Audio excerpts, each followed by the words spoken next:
Hello friend, welcome to the channel Pharmacy Dictionary. In my previous theory lecture video, I have discussed about the process of distribution.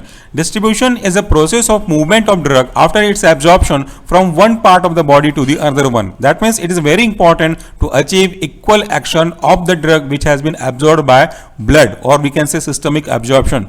But there are so many factors which may affect and govern the process of distribution, like blood flow to that particular organ, lipid solubility of the drug, ionization factor, and most important, plasma protein binding along with the tissue protein binding.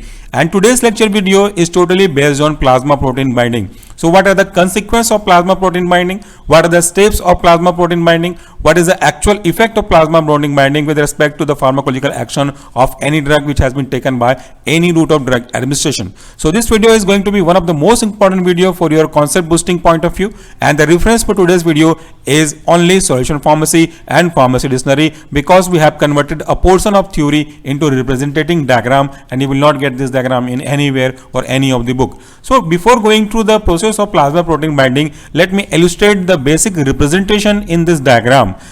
Yellow portion or yellow circle you are looking here is representing the drug molecule which have been taken by yourself or any of the patient via any of the route of drug administration, whereas the blue one is representing plasma protein, and the ingredient which are indicated in the portion of yellow and blue, that is called texture portion, is representing for the plasma protein plus drug. So this is actually a complex. Which complex? This is the complex of plasma protein and drug, where the drug has been bounded by plasma protein. So there are three main parts. First one, free drug, the other one, free plasma protein, and the third one is a complex of drug and plasma protein, and few drugs are left as such without binding to plasma protein, or we can say these are free or unbound drug present in the blood or blood circulation. So in the vascular compartment these situations are available. So whenever any person take medicine, and this medicine or simply called drug will reach to the site of its action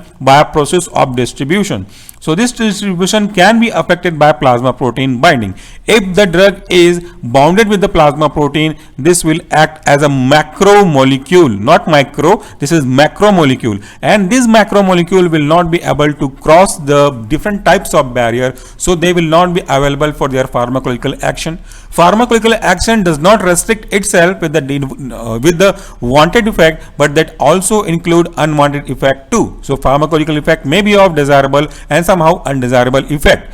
But if you want to get the action with the help of that particular drug which has been taken by any patient, the drug should be in a free form. That means the drug should not bounded with the plasma protein. But what will happen if the drug is bounded with the plasma protein? The drug will not be produce their pharmacological effect. But after some time, whenever the free drug will get excreted from our body, the saturation or concentration of the drug will be laser side. So now this drug and plasma protein complex will start to dissociate, and once they dissociate, the drug will be free, and again the free drug will produce, or we can say we start producing their pharmacological effect. So this is the basic consequence. Now let me zoom this image. This is actual person inside the vascular compartment, but what is actually happening inside the vascular compartment you can see in this enlarged image. So this is the gap between the vascular part. As you can see, these are tiny gap, these are the barrier actually. So what is going to happen with this complex? This is a plasma protein and drug complex. This one, as you can see, this is a gradient picture.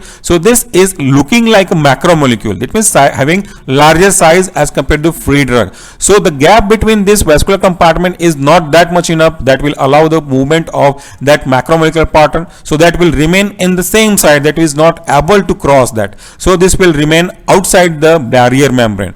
But these yellow dots which are representing the free drug molecule will easily cross through this vascular compartment and will reach to the site of action where they have to produce their biological action. So there are two consequences. The first one is a macromolecule, which is a complex of plasma protein and drug. The other one is free drug, and the other one is free plasma protein. So plasma protein is obviously a component or part of blood vessels, so that is not going to produce any pharmacological effect, because this is a just protein, not a drug molecule. Only the yellow circles are representing drug molecules, so they will cross the barrier and produce their pharmacological effect. So now there is another important twist here. As you can see, this is a vibrant texture, or we can say gradient texture, having both drug as well as plasma protein. But now in this image, I am going to make a circle. In this image, the drug is going to disassociate from the plasma protein. That means this is a drug and this is a plasma protein. These are binded and behaving like a macromolecule.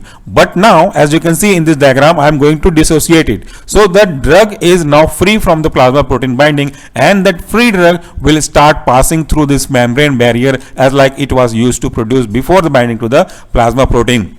So now these were initial drug which were already free, but this is a drug which is become free after some time after dissociation from plasma protein. So both the initial one and the right now one will produce their effect. They will go for the liver, and in liver they will get metabolite, and after the metabolite they will convert into their active form or respectively different consequence of metabolism, and finally they will produce their pharmacological effect. This pharmacological effect will be able to produce desirable effect, somehow undesirable effect, but the most important thing is that the drug which is only available for the circulation, for the distribution, which will important for the pharmacological action, can produce their action. Along with their process, the ionization process is very important, because only unionized drug and lipid soluble drug will produce much amount of action as compared to the non-lipid soluble or ionized form. So friend, this was a small representation diagram for the distribution process with a specific reference to plasma protein or plasma drug protein binding. Thank you very much for watching this video. Please do take care of yourself. Thank you.